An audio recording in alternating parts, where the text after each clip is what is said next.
ঈদ মানেই সিনেমা উৎসব আর প্রেক্ষাগৃহের চেনা উন্মাদনা, নতুন জামা, পরিবার, আনন্দ সবকিছুর মাঝেই চলবে সিনেমার মহাযুদ্ধ। এবারের ঈদে সেই যুদ্ধ আরও জমজমাট, কারণ একসঙ্গে মুক্তির দৌড়ে নেমেছেন 6 জন শক্তিশালী নির্মাতা। যখনই আমার কথা মনে পড়বে তখনই এটা দেখবা, মনে করবে কারো হাতে আছে বড় তারকা, কারো ভরসা গল্প, আবার কেউ বাজেট আর ভিজুয়াল দিয়ে চমক দিতে প্রস্তুত। এবার ঈদে আসছে আবু হায়াত মাহমুদের প্রিন্স সিনেমা। এই অ্যাকশনধর্মী ছবিতে ঢালিউড মেগাস্টার শাকিব খানের বিপরীতে দেখা যাবে তাসনিয়া ফারিন আর জ্যোতির্ময়ী কুণ্ডুকে। ঈদের তালিকায় বড় চমক হিসেবে থাকছে রেদওয়ান রনি পরিচালিত দম, যেখানে অভিনয় করেছেন আফরান নিশো, পূজা cherry O Chanchal Chowdhury.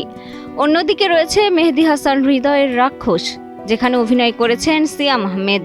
Gold's Gym across 30 plus countries. With over 700 plus locations worldwide. Train anywhere, belong everywhere.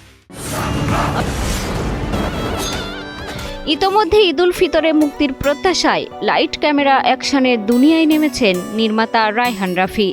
নিয়ে আসছেন নতুন সিনেমা প্রেসার কুকার, যেখানে প্রথমবারের মতো একসঙ্গে দেখা যাবে 4 জনপ্রিয় অভিনেত্রীকে।